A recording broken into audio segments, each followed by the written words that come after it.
Bismillahirrahmanirrahim. Assalamu alaikum dear students. Today we are going to start unit number 5, which is turning effect of force. And in this unit we learn that force have ability to cause the motion of an object to change. The object may accelerate or decelerate, or it may be forced to change its direction. ये main चीज़ें discuss करेंगे कि force की ability जो हम जानते हैं, पिछले यूनिट्स में हमने देखा कि फ़ोर्स की वजह से किसी बॉडी को मोशन में लाया जा सकता है, हरकत करती हुई बॉडीज़ को रोका जा सकता है, उनका एक्सेलरेशन बढ़ाया जा सकता है या कम किया जा सकता है। इसके अलावा डायरेक्शन भी चेंज कर सकते हैं मूविंग बॉडीज़ की। तो इस यूनिट में हम जो मेन हमारा कंसर्न रहेगा वो फोर्स का टर्निंग इफ़ेक्ट है, जिसको हम मोमेंट कहते हैं। ज़्यादातर इसे हम इन टर्म ऑफ मोमेंट्स को डिस्कस करेंगे। लर्निंग आउटकम्स जो रहेंगे स्टार्ट में, उसमें हम सबसे पहले डिफ़ाइन करना है, डिस्क्राइब करना है moment of force in term of turning effect and give everyday example in term of moments. पहली बात कि फ़ोर्स किस तरह से टर्न या रोटेशन प्रोड्यूस करती है बॉडीज़ में, और उसे मोमेंट्स के साथ किस तरह से रिलेट किया जाता है। इसके अलावा रिलेशनशिप है टॉर्क, जो कि फोर्स का और मोमेंट आर्म का रिलेशन है। इसके बाद हमारे पास टॉपिक आएगा जो रिलेशनशिप है between moment of force and force perpendicular distance, और इससे रिलेटेड प्रॉब्लम्स को सॉल्व। अगली जो हमारे पास सिचुएशन है वो प्रिंसिपल ऑफ मोमेंट्स हैं, और बॉडी को किस तरह से इक्विलिब्रियम स्टेट में स्टडी करते हैं, ये चीज़ें हम डिस्कस करेंगे। तो स्टार्ट करते हैं सबसे पहले मोमेंट्स से, कि बेसिकली ये नई टर्मिनोलॉजी जो आई है इस चैप्टर में, ये होती क्या है, व्हाट इज़ मोमेंट्स, और फोर्स कब एक्ट करती है इस तरह से कि वो मोमेंट कहलाए। So why is it easier to open the cap of a bottle with bottle opener. पहली बात कि कोई ऐसी बोतल जो हाथ से नहीं खोली जा रही, तो बॉटल ओपनर से आप, जिस तरह हमारी आम रेगुलर बॉटल्स होती हैं उसके ऊपर मेटल का कैप होता है, तो ओपनर से हम रोटेशन प्रोड्यूस करके उसे बड़ी आसानी से खोल लेते हैं। देन विद ओवर फिंगर, वो फिंगर से खोलना जिसे मुश्किल है। The simple use of tool turning effect of force that give rise turning effect of very common in everyday situation. जैसे कि किसी दरवाजे को खोलने के लिए एक स्पेसिफिक जगह पर हम फोर्स अप्लाई करते हैं। फर्दर स्टीयरिंग जो है व्हील, उसको रोटेट करने के लिए भी हम फोर्स एक स्पेसिफिक अंदाज में लगाते हैं और टर्न प्रोड्यूस कर लेते हैं। तो एक बस का व्हील जिस तरह से घुमाने के लिए एक जगह स्पेसिफिकली फोर्स लगाई जाती है, और वो फोर्स आपको रोटेशन प्रोड्यूस कर देती है। ये चंद एक एग्जांपल्स यहाँ पर गिवन है, बॉटल ओपनर की, हाउस डोर की, और स्टीयरिंग व्हील की। तो मोमेंट ऑफ फोर्स को अब हम फिजिकली और मैथमेटिकली डिफाइन करेंगे। The moment of force is defined as turning effect of force about a pivot. Pivot कहते हैं किसी एक फिक्स पॉइंट के around, and it is calculated by the product of force and the perpendicular distance from the line of action of the force to that point. ये basically moment की या moment of force की definition है कि ये product है। Moment जो होता है ये प्रोडक्ट है, जिसे लेट्स सपोज मैं अभी एम से रिप्रेजेंट कर रहा हूँ। ये बराबर है दो चीज़ें के, एक है R multiply by F. R यहाँ पर, या जिस तरह बुक में आपके आर की बजाय जो वर्ड इस्तेमाल किया गया है वो है डी। तो डी एक डिस्टेंस है जिसको पेवट पॉइंट से लेकर आपके पास लाइन ऑफ एक्शन तक के डिस्टेंस को डी से रिप्रेजेंट किया गया।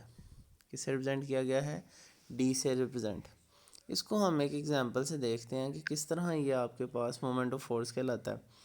फ़र्ज़ करें आपके पास एक स्ट्रेट रॉड है, फिक्स रॉड है, और इस फिक्स रॉड के साथ एक और रॉड अटैच की गई है और उसके साथ एक ऑब्जेक्ट आपने कनेक्ट किया है, जैसे कोई मेटल बॉल। ठीक हो गया। अब ये जो फिक्स पॉइंट है जिसके साथ ये कनेक्ट किया गया है, इस पॉइंट को हम पिवट कहते हैं, इस पॉइंट को पिवट कहते हैं। और इस पॉइंट से लेकर, इस पिवट पॉइंट से लेकर ये ऑब्जेक्ट जहाँ तक है, जिस जगह पर हम फोर्स अप्लाई करेंगे F, ये टोटल डिस्टेंस जो है ये कहलाता है आपके पास line of action. Pivot point से लेकर लाइन ऑफ एक्शन का डिस्टेंस, ये आपके पास लाइन ऑफ एक्शन है। इसको हम दूसरे वर्ड में मोमेंट आर्म भी कहते हैं। क्या? Moment arm.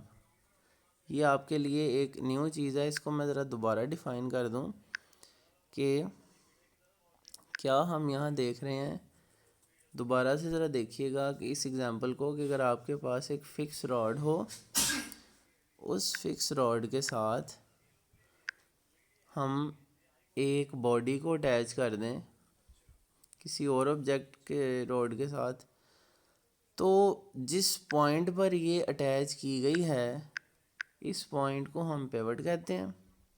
और यहाँ से लेकर जिस जगह पर आप फोर्स अप्लाई कर रहे हैं यहाँ तक का डिस्टेंस क्या कहलाता है? मोमेंट आर्म, जिसे यहाँ पर डी से रिप्रेजेंट किया गया।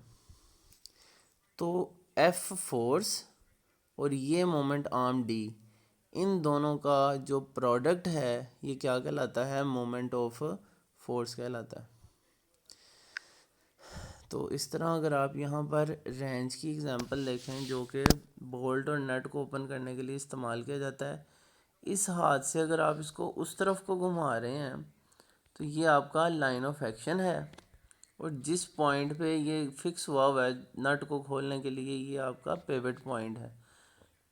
यहाँ से लेकर जिस जगह पर फोर्स अप्लाई हो रही है ये डिस्टेंस आपके पास मोमेंट आर्म है डी, और इस डायरेक्शन में अगर घुमा रहे हैं तो ये फोर्स है। तो इन दोनों का जो प्रोडक्ट है फोर्स का और मोमेंट आर्म का, ये आपके पास कहलाता है मोमेंट ऑफ फोर्स। सो इस रिलेशन को फर्दर हम एक्सप्लेन करेंगे कि ये फोर्स और मोमेंट आर्म डी का प्रोडक्ट है। ऐसे यूनिट जो मोमेंट के हैं वो यहाँ से हम देख सकते हैं, फोर्स का न्यूटन और डी डिस्टेंस है तो मीटर। तो न्यूटन मीटर आपके पास क्या कहलाता है? Moment of force. यहाँ पर भी इसी तरह से एग्जांपल से दिखाया गया है कि किसी फिक्स पॉइंट पे जहाँ पे रोटेशन प्रोड्यूस हो रही है उसे पिवट कह दिया, और जिस जगह पर फोर्स लग रही है वो है लाइन ऑफ एक्शन। इन दोनों का प्रोडक्ट जो है एफ और डी का, D is the moment arm, D कितना है? पिवट पॉइंट से लेकर लाइन ऑफ एक्शन तक का डिस्टेंस, इसको हमने क्या कहेंगे? मोमेंट ऑफ फोर्स कहेंगे। अच्छा जी, आगे ये डायग्राम से फर्दर ये चीज़ें टाइप्स ऑफ मोमेंट रिप्रेजेंट की गई हैं कि अगर फोर्स इस तरह से लग रही हो कि फोर्स ऊपर की तरफ, ये आपके पास डिस्टेंस डी है, तो ये एंटी क्लॉकवाइज कहलाएगा रोटेशन, और अगर फोर्स डाउनवर्ड लग रही है तो ये क्लॉकवाइज रोटेशन नज़र आएगी। अब यहाँ पर एक एग्जांपल दी गई है, फिगर नंबर 5.6 ज़रा ऑब्ज़र्व कीजिए। इसके मुताबिक वो कहता है कि हाफ मीटर रूलर है आपके पास जिसका मास नेग्लिजिबल है, ये ज़ीरो मार्क है। यहाँ इसके डिफरेंट पॉइंट्स पे वेट अटैच कर सकते हैं आप। 5 न्यूटन का वेट है, ये पहले 15 सेंटीमीटर के ऊपर अटैच किया गया है, इसको स्लाइड करके 40 पे ले जा सकते हैं, स्लाइड करके 50 पर भी ले जा सकते हैं। मतलब आप ये लाइन ऑफ एक्शन जो है, वेट को जैसे जैसे आप मूव करते जाएंगे आपका लाइन ऑफ एक्शन की डिस्टेंस चेंज होता जाएगा। यहाँ पर लाइन ऑफ एक्शन ये है, आगे ले जाएंगे लाइन ऑफ एक्शन ये आ जाएगा, और आगे ले जाएंगे लाइन ऑफ एक्शन ये आ जाएगा। तो line of action pivot point से दूर ले जाते हुए आप बेसिकली कर क्या रहे हैं? आप मोमेंट आर्म को इंक्रीज़ कर रहे हैं, मतलब डी इंक्रीज़ कर रहे हैं। तो इसको एक एग्जांपल से समझते हैं। एग्जाम्पल ये है, student conducts the following experiment to feel the turning effect of force as shown in figure. Weight को उसने पहले इसी 15 सेंटीमीटर पे मार्क किया है, तो उसका आपने क्या फाइंड करना है, मोमेंट ऑफ फोर्स का फाइंड करना है। The weight about pivot in this case is hand. अच्छा जी, उसके बाद बी पार्ट में वो कहता है, क्या करता है, he shift the same way to 5 centimetre mark and find that more difficult to know maintain half meter ruler horizontal position than before। पता है इसको थोड़ा सा और जब वो डिस्प्लेस कर देता है तो मीटर रूलर को सीधा रखना उसके लिए मुश्किल हो जाता है। उसकी वजह क्या है वो भी देखते हैं। तो पहले सॉल्यूशन पार्ट ए में देखें, हमने डी फाइंड करना है। डी किस तरह से फाइंड करेंगे, डी है टोटल आपके पास जो at the 15 centimetre mark, 15 centimetre mark पे द परपेंडिकुलर डिस्टेंस जो है वो होगा 40 माइनस 15। यहाँ पर लग रही है फोर्स और वेट आपके पास इस जगह पर है 15 सेंटीमीटर पे। तो 15 और इसके दरमियान का डिस्टेंस कैसे निकालेंगे, 40 में से 15 को माइनस कर देंगे तो आपके पास बचेगा 25 सेंटीमीटर। इसे मीटरों में कन्वर्ट कर लें वो 0.25 मीटर आ जाएगा। तो मोमेंट ऑफ फोर्स निकालने के लिए हम क्या करेंगे, अब फोर्स किधर को लग रही है, डाउनवर्ड। वो फोर्स किसकी है, वो है वेट की फोर्स। तो वेट को मल्टीप्लाई कर देंगे किसके साथ, मोमेंट आर्म के साथ, तो ये आ जाएगा 1.25 न्यूटन मीटर। और जब आप 5 सेंटीमीटर मार्क पे जाएंगे तो 40 को आप 5 से माइनस कर देंगे, आपके पास 0.35 मीटर आ जाएगा। और अब आपके पास मोमेंट जो रोटेशनल इफेक्ट है वो आएगा 1.75 न्यूटन। अब देखें इस केस में आपके पास मोमेंट आ रहा था 1.25 न्यूटन और इस केस में 1.75। तो बी केस के अंदर जब आपने डी की वैल्यू इंक्रीज़ की है तो मोमेंट भी बढ़ गया है। ये चीज़ ये शो कर रही है कि moment W when the weight is 5 centimeter mark is greater than the moment at 15 centimeter mark. It means that turning effect at 5 centimeter mark will be more strongly। ठीक हो गया। तो इस एग्जांपल से हमें ये पता लगा कि जो मोमेंट है, मोमेंट ऑफ फोर्स है, वो जो प्रोडक्ट है हमारे पास F into D, moment of force in दोनों के प्रोडक्ट के ऊपर डिपेंड करता है। इसका प्रूफ समझ लें कि अगर आप डी को बढ़ा देंगे तो भी मोमेंट बढ़ जाएगा, अगर आप एफ़ को भी बढ़ाएंगे तो भी मोमेंट की वैल्यू इंक्रीज़ होगी, शूट करेगी। ठीक है जी, इसको यहाँ तक करिएगा, फर्दर हम इसे नेक्स्ट लेक्चर में डिस्कस करेंगे।